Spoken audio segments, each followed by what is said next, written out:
Hi, today we're going to go through the basic rebuild procedure for a Push Industries 9.1 fork damper. To do that, we will need our damper removed from the fork. We will need a 3/8 ratchet wrench, a torque wrench that goes up to at least 10 Newton meters or 90 inch-pounds, a 1/4 inch ratchet wrench, 9.1 fork top cap tool, valve pin tool, a 13 millimeter open end wrench, a 13 millimeter crowfoot, a 1/4 inch to 3/8 inch adapter, a bullet for the seal head installation. It helps to have a dial to use throughout the procedure, adjustable pliers, a non-marring pick, a sharp seal pick, a 5.5 millimeter hex wrench, a 2 millimeter hex wrench, 10 millimeter vice jaws, the Push Industries IFP press, a syringe, contact cleaner, 2.5 weight racing fork oil, a vise, and an oil catch. All right, I'm going to start by placing our damper into the vise and clamping on the flats on the seal head. And I'm going to take adjustable pliers and locate the flats here on the damper body and loosen that. Once I have it loose, I will go ahead and remove it from the vise and unthread it by hand the rest of the way, and then dump the oil into a oil catch here. I'll usually throw a rag in here just to catch any residual oil so it's not dripping onto the floor or anything, unless you got your catch permanently below your vise, but I like to do that just for cleanliness. At this point, I will locate the flats on the damper body again and clamp those into the vise. And I will use our 3/8 ratchet and the push pin tool here to remove the damper top cap from the damper body. And you can just unthread that all the way. The IFP spring will be there, so just be aware of that. And you can set that aside for now. With the damper top cap removed, I will go ahead and take my 5.5 millimeter hex and clamp that into the vise. And then we're going to locate the hex on the inside of this silver piece here. That's the damper transfer tube. So that is what we will place onto the wrench. We're going to take our 1/4 inch drive ratchet and our valve pin tool and locate the holes on the valve and loosen that counterclockwise. You might get a little bit of residual oil that will leak out at this point, so just be aware of that. With the valve fully unthreaded, you can hold on to the damper top cap and then remove the valve from the assembly and set it aside. And now you can remove the damper top cap, and you'll probably get a little bit more residual oil at this point out, so just be aware of that. So at this point, nothing is threaded together. The damper transfer tube and IFP are just held in at this point by the seal squeeze. So that's all you'll have to overcome to remove those two items. So I'm going to take my 5.5 millimeter hex and locate those the same hex there in the damper transfer tube, and just kind of twist it, and it should eventually pull out like that. With the damper transfer tube removed from the damper top cap, you will see the damper floating piston, this black piece here. Just simply slide that off the damper transfer tube. So now we're going to remove the rebound piston stud from the rebound assembly so that we can access the seal head. To do that, we will use our 10 millimeter vice jaws. We'll do a little bit of contact cleaner on the jaws and then a little bit on the damper rod itself, just to keep it from spinning.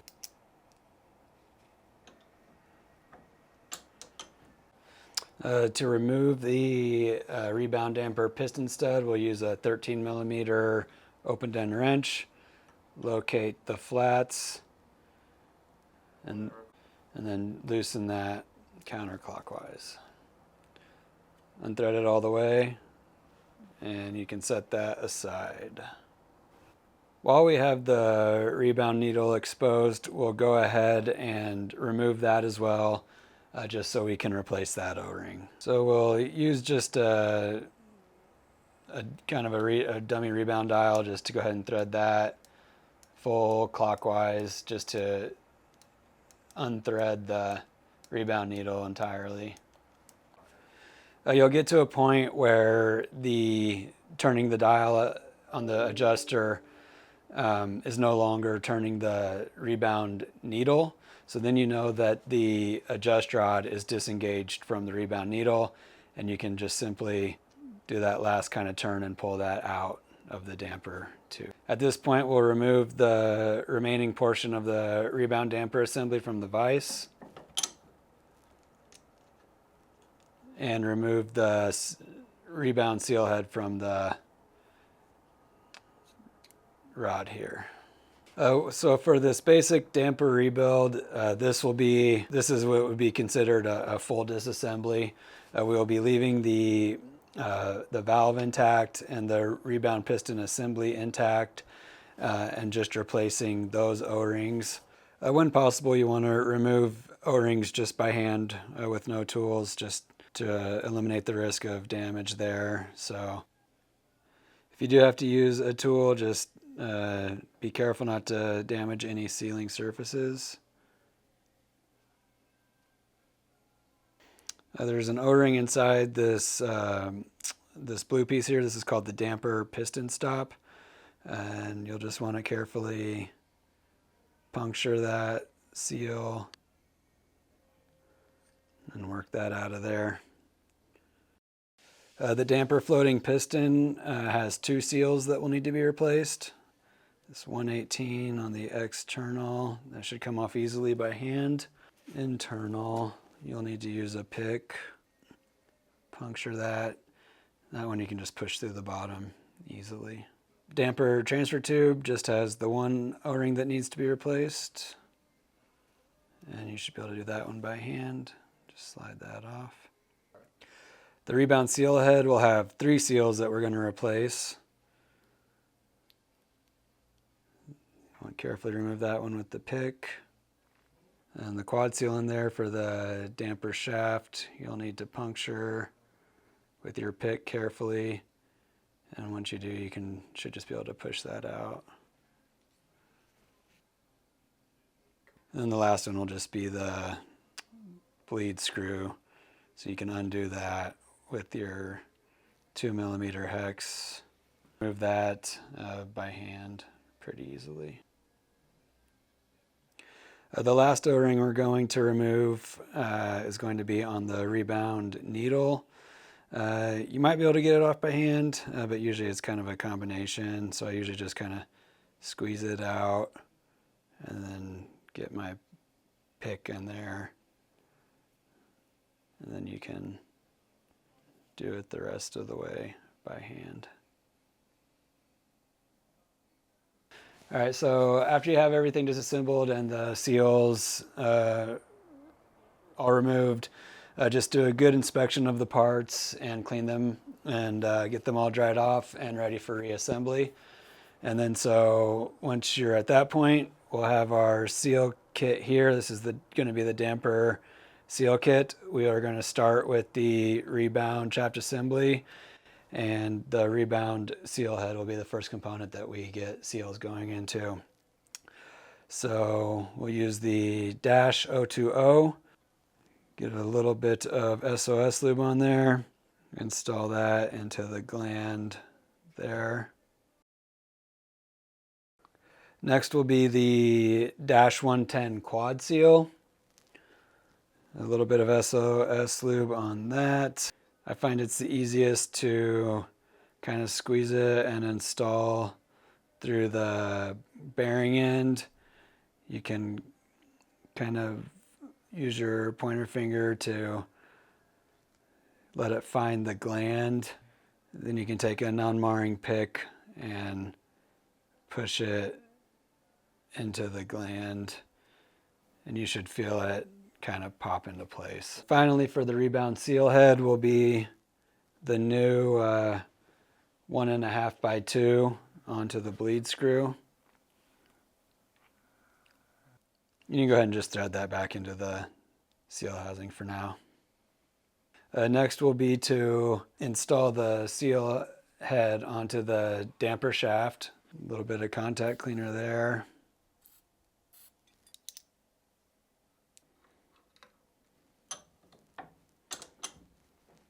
We have this little bullet that we use to aid in reinstalling the seal head. So set that on the end of the damper shaft. And even though we've already done a little bit of SOS lube on that 110 quad seal, we want to go ahead and just use our non-marring pick, get a little bit more SOS lube, and swirl it around in there. Then you know you're getting a nice coating of SOS lube in there, and you're also just double checking that that quad seal is fully seated in there. A little bit more just SOS kind of on the installation adapter there, and just go ahead and slide the seal head on. The next O-ring to install will be the 1.5 by 2 onto the Rebound needle. I got a little bit of SOS lube on there, so I'm just going to slide it over the end of it and get it on there, and then push it on into the gland by hand. Next will be the 1.5 by 6 millimeter O-ring. I got a little bit of SOS lube on there, so I will slide it over the threads and I'll get it seated into the gland. So now we're going to install the Rebound needle and the Rebound piston stud assembly or Rebound assembly into the damper shaft. I have a little bit of SOS lube for the threads here just to aid in assembly. I find that it helps to pre-install the Rebound needle into the piston stud just so you can ensure that the 1.5 by 2 stays seated into its gland. This can be tricky, but you just want to get it started. You might need to kind of move it around so that you can kind of locate in there. Then you'll feel when it's all so, and just have it like that. So now you can take the threads of the Rebound needle and start those into the Rebound shaft. It'll thread in easily until you feel it want to start to engage the damper rod inside of the shaft here. Once you feel that engage, you can take your Rebound dial and then you can kind of help it engage as you're dialing the Rebound out counterclockwise. And go ahead and just dial the Rebound full counterclockwise until it stops. Then you know that the Rebound needle is at its lowest position, so then it won't bind on the piston stud, and it will also make it bleed easier. So now we have the Rebound needle fully seated. We felt the Rebound adjuster go to its stop at the full open setting, full counterclockwise. If it didn't thread all the way down, just go ahead and thread the piston stud till you feel it stop. We'll torque it to 6 Newton meters, which is 50 inch-pounds, using our 13 millimeter crowfoot and torque wrench. So now that the Rebound piston assembly is installed and torqued, the Rebound shaft assembly is complete, so we can remove it from the vise and set it aside. All right, so now we're going to do the seals for the damper top cap assembly. That will include the damper floating piston, the damper transfer tube, and the compression valve. So we'll start with the damper floating piston. First we'll do the -109 O-ring that goes inside the damper floating piston. So a little bit of SOS lube. And then you want to just locate that gland work that in. Next will be the -118, a little bit of SOS lube, and then install that onto the external gland of the damper floating piston. Next will be the -118 for the damper transfer tube. So again, SOS lube, and locate the gland on the external portion of the damper transfer tube and install that O-ring. Finally, we'll do the O-rings for the valve itself. The larger is a -017. The smaller of the two is a -015. SOS lube on each of those. Then the larger goes onto the black compression housing. And then the smaller of the two, the -015, goes on the silver valve trap. So even though we pre-lubed the -109 on the inside of the damper floating piston here, we'll go ahead and get a little bit more SOS lube on a non-marring pick and kind of coat the inside. This is just adding a little bit more SOS lube to aid in installation, and we're also just ensuring that the 009 is fully seated at this point. Once you're certain that the -109 is fully seated into the floating piston, you can simply slide it over the skinny end of the damper transfer tube, and you just want to make sure that the kind of hollow end is facing away from the bulk of the damper transfer tube. So just slide it on.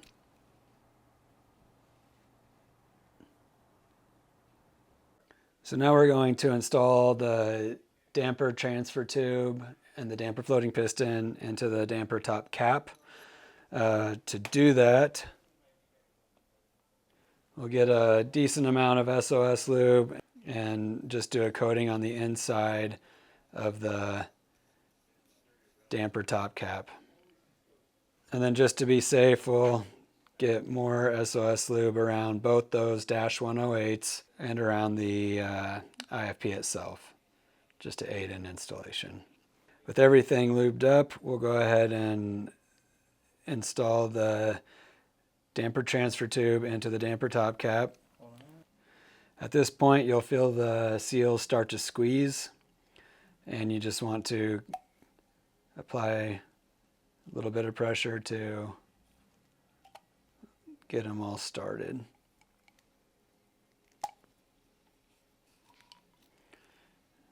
At this point, you'll want to use this press to go ahead and get everything seated the rest of the way.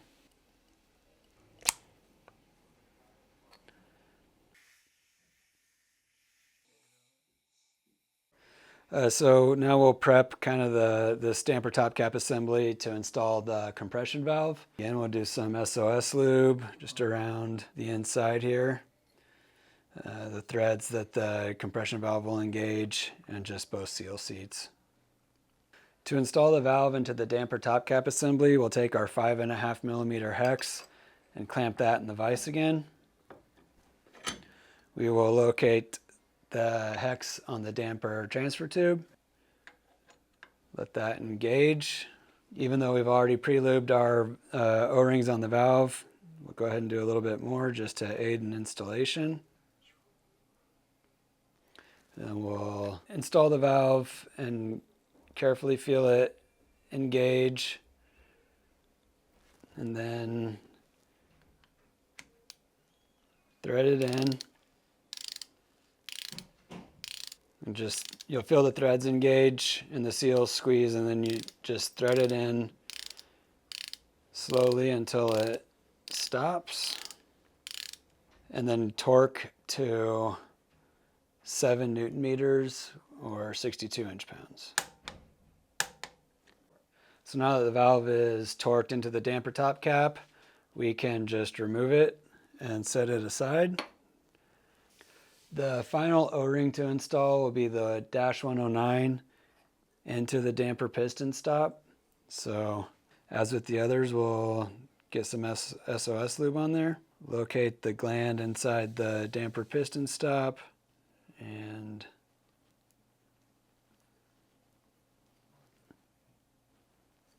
Install the seal. You might need to use your non-marring pick.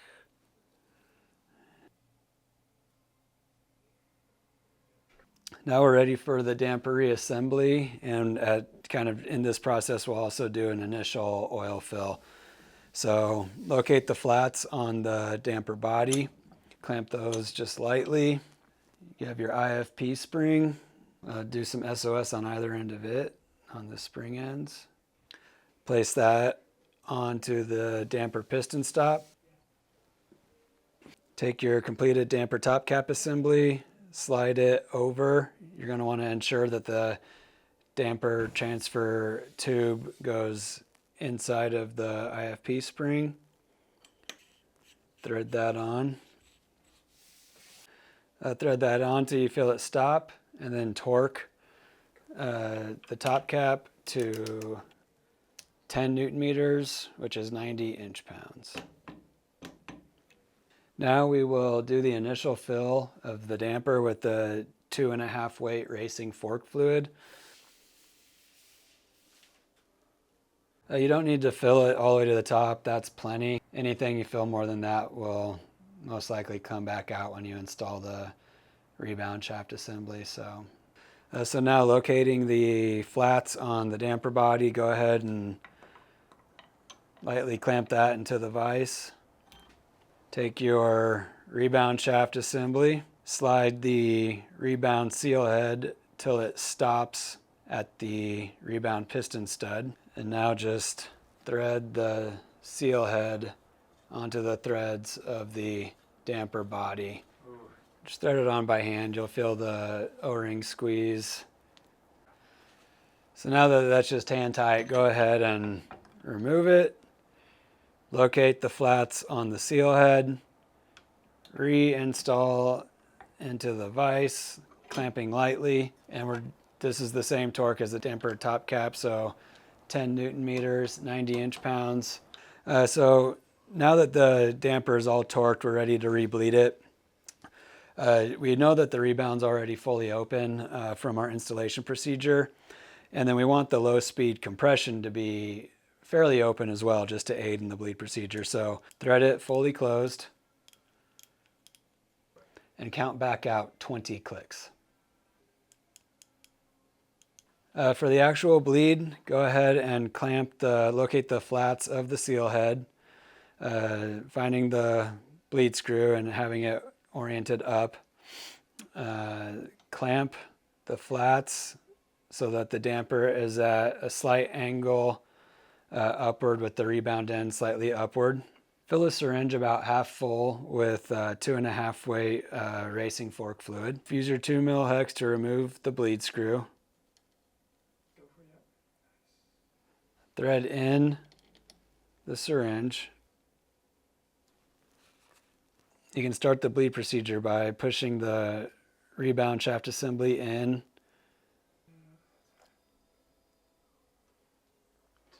And then initially we'll go ahead and just refill it. You're going to be seeing some air bubbles here, but we want to get a good fill, so we'll go ahead and push the syringe to push fluid back into the damper, and we'll kind of help by assisting the rebound shaft assembly out.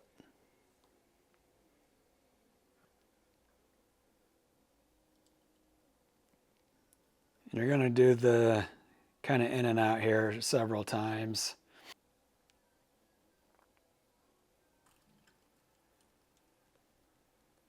You can pull vacuum several times throughout the procedure, so I'll do that now with it fully extended. We're not getting a whole lot. Sometimes you'll get more. It kind of just depends on the initial fill. At this point, I'm going to go ahead and remove everything from the vise, remove the syringe, install the bleed screw, and cycle it by hands a couple times. I'm going to cycle it a few times just to kind of agitate the system here and make sure the oil is fully circulated. And now I will replace it into the vise and repeat the bleed procedure.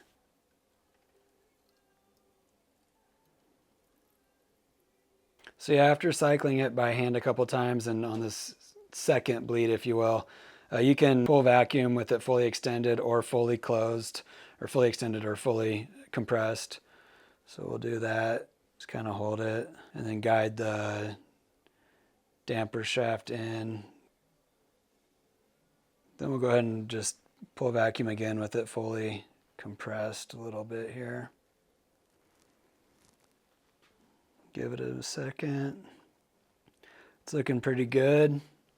So we'll just continue the bleed. So just continue this kind of back and forth, extending and compressing the damper until you're seeing little to no bubbles. So now we'll kind of let the IFP and the syringe equalize, so when we remove it we don't lose a lot of fluid. And we'll remove the syringe. Take our 2mm hex with our bleed screw.